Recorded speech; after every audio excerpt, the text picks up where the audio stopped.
ಅದನ್ನ ಸಲುವಾಗಿ ನಾವು ಪ್ರಾರ್ಥನೆ ಮಾಡೋಣ. ಸರ್ವಶಕ್ತನೇ, ಕೃಪಾಭರಿತನೇ, ಎಲ್ಲ ಘನಮಾನ್ಮಯಗಳು ದೇವರೇ, ನಿಮಗೆ ಸ್ತೋತ್ರ ಉಂಟಾಗಲಿ. ವಿಶೇಷವಾಗಿ ದರ್ಶಿತ್ ತೇಜೆ ಮಗನನ್ನು ಆಶೀರ್ವಾದ ಮಾಡಿರಿ.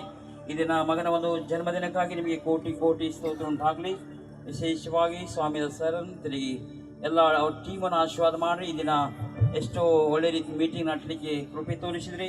ಅವ್ರ ಮೂಲಕವಾಗಿ ಅನೇಕ ಆತ್ಮಗಳು ರಕ್ಷಣೆ ಹೊಂದಿದ್ದಾರೆ. ಅಮ್ಮ ತೇಜ ಅವ್ರ ಮೂಲಕವಾಗಿ ಸ್ವಾಮಿ ಬೀದರ್ ಪಟ್ಟಣಕ್ಕೆ ಒಂದು ಮಹಿಮೆ ಬಂದಿದೆ ಸ್ವಾಮಿ. ಅನೇಕ ಜನರು ರಕ್ಷಣೆ ಪಡ್ಕೊಳ್ಳಿಕ್ಕೆ ಸಿದ್ಧರಾಗಿದ್ದಾರೆ. ಎಲ್ಲ ಬಂದಿರ್ತಕ್ಕಂಥ ಎಲ್ಲ ಮಕ್ಕಳನ್ನ ಆಶೀರ್ವಾದ ಮಾಡಿ, ಎಲ್ಲ ಕಷ್ಟಗಳು ದುಃಖಗಳು ಚಿಂತೆಗಳೆಲ್ಲ ದೂರ ಮಾಡಿ. 2 ದಿವಸ ಸ್ವಾಮಿ ಅದ್ಭುತವಾಗಿ ಮೀಟಿಂಗ್ ನಡೆಸೋದಕ್ಕಾಗಿ ನಿಮಗೆ ಕೋಟಿ ಕೋಟಿ ಸ್ತೋತ್ರ. ವೇದಿಕೆ ಮೇಲಿರ್ತಕ್ಕಂಥ ಎಲ್ಲ ಪಾಸ್ಟರ್ ವರ್ಗದವ್ರನ್ನ ಆಶೀರ್ವಾದ ಮಾಡಿ. ಮತ್ತೊಂದು ಆವರ್ತಿ ಆ ಮಗನಿಗೆ ಹೆಚ್ಚಾದ ಆಯುಷ್ಕಾಲ ಕೊಡ್ರಿ, ಬಲ ಆರೋಗ್ಯ ಕೊಡ್ರಿ, ವಿದ್ಯಾಭ್ಯಾಸ ನೀವು ಸಹಾಯ ಮಾಡಿ. ಮುಂಬರುವ ದಿನದಲ್ಲಿ ಸ್ವಾಮಿ ಅಮ್ಮ ತೇಜ ಅವ್ರ ದಿನಗಳು ದೊಡ್ಡ ಒಂದು ಸೇವೆಯನ್ನು ಬಳಸ್ಕೊಳ್ಬೇಕಾಗಿ ಪ್ರಾರ್ಥಿಸುತ್ತೇನೆ. ಈ ಪ್ರಾರ್ಥನೆ ಕೇಳಿ ಆಶೀರ್ವಾದ ಮಾಡಿ ಎಂದು ನಾನು ನಂಬುತ್ತೇನೆ. ಪ್ರಾರ್ಥನೆ ವಿಜ್ಞಾಪನೆಗಳು ಯೇಸುವಿನ ಅಧಿಕಾರಗಳ ಹೆಸರು ಬೇಡಿ ಬಂದಿದ್ದೇನೆ ಸ್ವಾಮಿ,